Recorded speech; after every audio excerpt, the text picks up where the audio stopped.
आज हम विकसित यूपी, विकसित भारत अभियान का एक नया अध्याय शुरू कर रहे हैं। देश का सबसे बड़ा प्रदेश आज देश के सबसे अधिक इंटरनेशनल एयरपोर्ट्स वाले राज्यों में से एक हो गया है और आज मेरे लिए गर्व और प्रसन्नता के दो कारण हैं। एक तो ये है, इस एयरपोर्ट का शिलान्यास भी करने का सौभाग्य आप सबने मुझे दिया था और आप सबने इस एयरपोर्ट के उद्घाटन का सौभाग्य भी मुझे दिया, लेकिन मैंने उस सौभाग्य को आपके साथ बांट दिया और आपके हाथों से उद्घाटन करवा दिया। दूसरा, जिस उत्तर प्रदेश ने मुझे अपना प्रतिनिधि चुना, जिस उत्तर प्रदेश ने मुझे सांसद बनाया, उसकी पहचान के साथ, उस उत्तर प्रदेश की पहचान के साथ इस भव्य एयरपोर्ट का नाम भी जुड़ गया है। साथियों, नोएडा का ये एयरपोर्ट आगरा, मथुरा, अलीगढ़, गाजियाबाद, मेरठ, इटावा, बुलंदशहर, फरीदाबाद, इस पूरे क्षेत्र को बहुत बड़ा लाभ होने वाला है। हिंदुस्तान को और उत्तर प्रदेश को तो होना ही होना है। ये एयरपोर्ट पश्चिमी उत्तर प्रदेश के किसानों, छोटे और लघु उद्योगों, यहां के नौजवानों के लिए अनेक नए अवसर लेकर आने वाला है।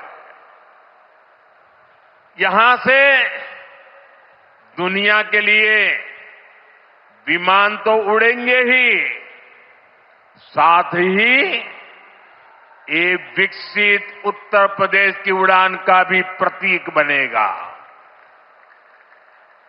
मैं उत्तर प्रदेश को विशेष रूप से पश्चिम उत्तर प्रदेश की जनता को इस भव्य एयरपोर्ट के लिए बहुत बहुत बधाई देता हूं। साथियों, आज का ये कार्यक्रम भारत के नए मिजाज का प्रतीक है। आप सभी देख रहे हैं कि आज पूरा विश्व कितना चिंतित है। पश्चिम एशिया में एक महीने से युद्ध चल रहा है। युद्ध की वजह से कई सारे देशों में खाने पीने के सामान, पेट्रोल, डीजल, गैस, खाद, ऐसी कई जरूरी चीजों का चारों तरफ संकट पैदा हो गया है। हर देश इस संकट का सामना करने के लिए कुछ न कुछ कोशिश कर रहा है, प्रयास कर रहा है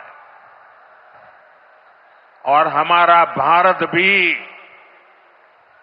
इस संकट का पूरी शक्ति से मुकाबला कर रहा है। देशवासियों की ताकत के भरोसे कर रहा है। भारत तो बहुत बड़ी मात्रा में कच्चा तेल और गैस, ये जहां युद्ध चल रहा है ना, इस युद्ध से प्रभावित इलाके से मंगाता है। इसलिए सरकार हर वो कदम उठा रही है जिससे सामान्य परिवारों पर, हमारे किसान भाई बहनों पर इस संकट का बोझ न पड़े। साथियों, संकट के इस समय में भी भारत ने अपने तेज विकास को निरंतर जारी रखा है। मैं सिर्फ पश्चिमी उत्तर प्रदेश की ही बात करूं तो पिछले कुछ सप्ताह में ही ये चौथा बड़ा प्रोजेक्ट है जिसका शिलान्यास या लोकार्पण हुआ है। इन कुछ ही सप्ताह में, इस दौरान नोएडा में बहुत बड़ी सेमी कंडक्टर फैक्ट्री का शिलान्यास हुआ। इसी कालखंड में देश की पहली दिल्ली मेरठ नमो भारत ट्रेन ने गति पकड़ी। इसी कालखंड में मेरठ मेट्रो का विस्तार किया गया और इतने कम समय में आज नोएडा इंटरनेशनल एयरपोर्ट का आप सबके हाथों से उद्घाटन भी हो गया। साथियों, ये सारे प्रोजेक्ट्स यूपी के विकास के लिए डबल इंजन सरकार के प्रयासों का शानदार उदाहरण है। सेमीकंडक्टर फैक्ट्री भारत को टेक्नोलॉजी में आत्मनिर्भर बना रही है। मेरठ मेट्रो और नमो भारत रेल तेज और स्मार्ट कनेक्टिविटी दे रही है और ये हमारा जेवर एयरपोर्ट पूरे उत्तर भारत को दुनिया से जोड़ रहा है। और आपने अभी वीडियो में देखा, ये ऐसा एयरपोर्ट बन रहा है, हर 2 मिनट में एक जहाज उड़ेगा, हर 2 मिनट में एक जहाज उड़ेगा। पहले सपा वालों ने नोएडा को अपनी लूट का एटीएम बना लिया था, लेकिन आज भाजपा सरकार में वही नोएडा यूपी के विकास का सशक्त इंजन बन रहा है। साथियों, जेवर का ये एयरपोर्ट डबल इंजन सरकार की कार्य संस्कृति भी, इस कार्य संस्कृति का भी बहुत अच्छा उदाहरण है। अब आप सोचिए, इस एयरपोर्ट को अटल बिहारी वाजपेयी जी की सरकार ने 2003 में ही फाइल में मंजूरी दे दी थी। 2003 में आप में से बहुत होंगे जिसका जन्म नहीं हुआ होगा। बहुत वो लोग होंगे जो उस समय 25-30 साल के, 35 साल के हुए होंगे और आज रिटायर्ड की हो गए, लेकिन एयरपोर्ट नहीं बना। लेकिन केंद्र में कांग्रेस और यहां की पहले की सरकारों ने सालों तक इस एयरपोर्ट की नींव तक नहीं पड़ने दी। 2004 से 2014 तक ये एयरपोर्ट फाइलों में ही दबा रहा। जब हमारी सरकार बनी तो यूपी में सपा की सरकार थी। शुरू के 2-3 सालों में सपा वालों ने इस पर काम नहीं होने दिया। लेकिन जैसे ही यहां भाजपा एनडीए की सरकार बनी, दिल्ली में भाजपा एनडीए की सरकार बनी, तो जेवर एयरपोर्ट की नींव भी पड़ी, निर्माण भी हुआ और अब ये शुरू भी हो गया है। साथियों, एयरपोर्ट के अलावा ये क्षेत्र देश के 2 बड़े फ्रेट कॉरिडोर्स का भी हब बन रहा है। ये फ्रेट कॉरिडोर मालगाड़ियों के लिए बिछाई गई स्पेशल पटरियां हैं। इससे उत्तर भारत की बंगाल और गुजरात के समंदर से कनेक्टिविटी बेहतर हो गई है और दादरी वो स्थान है जहां ये दोनों कॉरिडोर्स आपस में मिलते हैं। यानी यहां किसान जो उगाते हैं, यहां उद्योग जो कुछ बनाते हैं, वो जमीन से, हवाई मार्ग से दुनिया के कोने कोने तक तेजी से जा पाएगा। ऐसी मल्टी मॉडल कनेक्टिविटी के कारण यूपी दुनिया भर के निवेशकों के लिए बहुत बड़ा आकर्षण बन रहा है। साथियों, जिस नोएडा को पहले अंधविश्वास के कारण अपने हाल पर छोड़ दिया गया था, कुर्सी जाने के डर से पहले के सत्ताधारी यहां आने से डरते थे।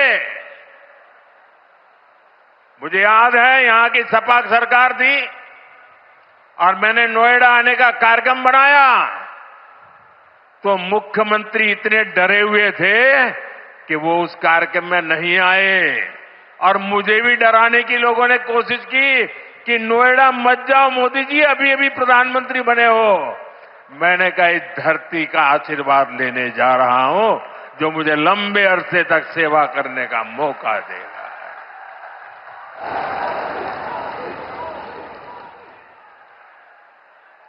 अब वही इलाका पूरी दुनिया का स्वागत करने के लिए तैयार है। ये पूरा क्षेत्र आत्मनिर्भर भारत के संकल्प को सशक्त कर रहा है। साथियों, इस क्षेत्र की अर्थव्यवस्था में खेती किसानी का बहुत महत्व है। मैं आज उन मेरे किसान भाई बहनों का विशेष रूप से आभार व्यक्त करता हूं जिन्होंने इस प्रोजेक्ट को साकार करने के लिए अपनी जमीनें दी हैं। उन किसानों के लिए जोरदार तालियां बजाइए दोस्तों। मेरे किसान भाई बहनों के लिए जोरदार ताली बजाइए। मेरे किसान भाई बहन, आपके इस योगदान से ही इस पूरे क्षेत्र में विकास का एक नया दौर शुरू होने जा रहा है। आधुनिक कनेक्टिविटी का जो विस्तार यहां हो रहा है, उससे पश्चिमी यूपी में फूड प्रोसेसिंग की संभावनाओं को और बल मिलेगा। अब यहां के कृषि उत्पाद दुनिया के बाजारों में और बेहतर तरीके से जा पाएंगे। साथियों, यहां मैं अपने किसान साथियों का एक और बात के लिए भी आभार व्यक्त करना चाहता हूं। आपके गन्ने से जो इथेनॉल बनाया गया है, उससे कच्चे तेल पर देश की निर्भरता कम हुई है। अगर इथेनॉल का उत्पादन न बढ़ता, पेट्रोल में उसकी ब्लेंडिंग न बढ़ती, तो देश को हर वर्ष 4.5 करोड़ बैरल 4.5 करोड़ बैरल यानी लगभग 700 करोड़ लीटर कच्चा तेल विदेशों से मंगवाना पड़ता। किसानों के परिश्रम ने देश को इस संकट के समय में इतनी बड़ी राहत दी है। साथियों, इथेनॉल से देश को तो फायदा हुआ ही है, किसानों को भी बहुत बड़ा लाभ हुआ है। इससे करीब 1.5 लाख करोड़ रुपए की विदेशी मुद्रा बची है। यानी इथेनॉल न बनाते तो ये पैसा विदेश जाना तय था। बीते वर्षों में इतना सारा पैसा देश के किसानों को मिला है, गन्ना किसानों को मिला है। साथियों, यहां के गन्ना किसानों ने तो पहले के वो दिन भी देखे हैं जब कई सालों तक गन्ने का बकाया लटका रहता था। लेकिन आज भाजपा की डबल इंजन सरकार के प्रयासों से गन्ना किसानों की स्थिति बेहतर हुई है। साथियों, किसी भी देश में एयरपोर्ट सिर्फ एक सामान्य सुविधा नहीं होता। ये एयरपोर्ट प्रगति को भी उड़ान देते हैं। साल 2014 से पहले देश में सिर्फ 74 एयरपोर्ट थे। आज 160 से अधिक एयरपोर्ट देश में है। अब महानगरों के अलावा देश के छोटे छोटे शहरों में भी हवाई कनेक्टिविटी पहुंच रही है। पहले जो सरकारें रही हैं वे मानती थी कि हवाई यात्रा सिर्फ अमीरों के लिए ही होनी चाहिए। लेकिन भाजपा सरकार ने सामान्य भारतीयों के लिए हवाई यात्रा को आसान बना दिया। हमारी सरकार ने उत्तर प्रदेश में हवाई अड्डों के नेटवर्क का तेजी से विस्तार करते हुए उनकी संख्या बढ़ाकर 17 कर दी है। साथियों, भाजपा सरकार का निरंतर प्रयास रहा है कि एयरपोर्ट भी बने और किराया भाड़ा भी सामान्य परिवारों की पहुंच में रहे। इसलिए हमने उड़ान योजना शुरू की थी। इस स्कीम के कारण बीते कुछ सालों में 1,60,00,000 से अधिक देशवासियों ने उड़ान योजना से टिकट लेकर सस्ती दरों पर हवाई यात्रा की है। और मैं आपको एक और जानकारी देना चाहता हूं। हाल में ही केंद्र सरकार ने उड़ान योजना को और विस्तार दिया है। इसके लिए लगभग 29,000 करोड़ रुपए की स्वीकृति दी गई है। आने वाले वर्षों में इसके तहत छोटे छोटे शहरों में 100 नए एयरपोर्ट और 200 नए हेलीपैड बनाने की योजना है। यूपी को भी इससे बहुत अधिक लाभ होगा। साथियों, भारत का एविएशन सेक्टर बहुत तेजी से गति और विकास कर रहा है।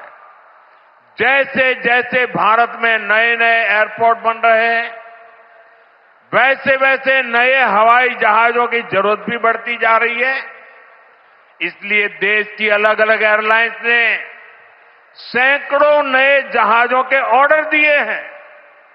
ये जो नई सुविधाएं, नए जहाज आ रहे हैं, इनको उड़ान वाले और इसको उड़ाने वाले, इनमें सर्विस देने वाले, मेंटेनेंस से जुड़े, ऐसे हर काम के लिए बहुत बड़ी संख्या में वर्कफोर्स की जरूरत होगी।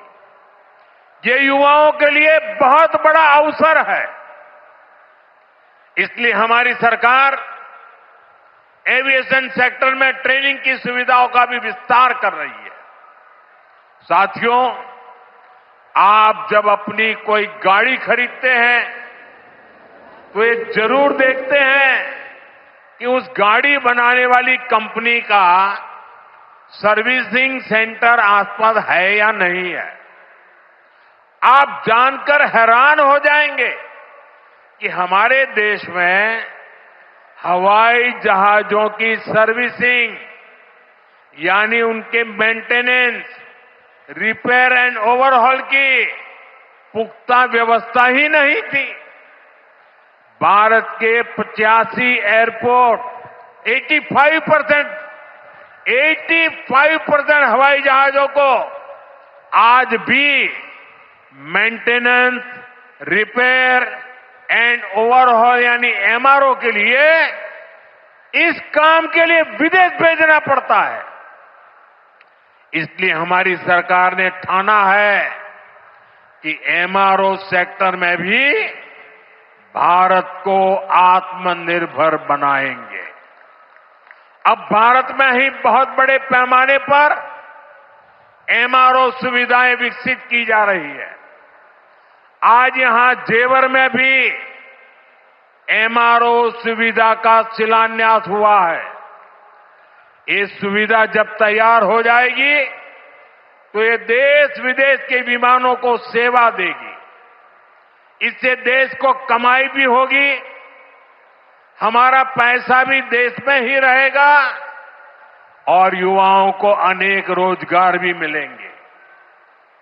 साथियों, आज हमारी सरकार की प्राथमिकता देश के नागरिकों की सुविधा है।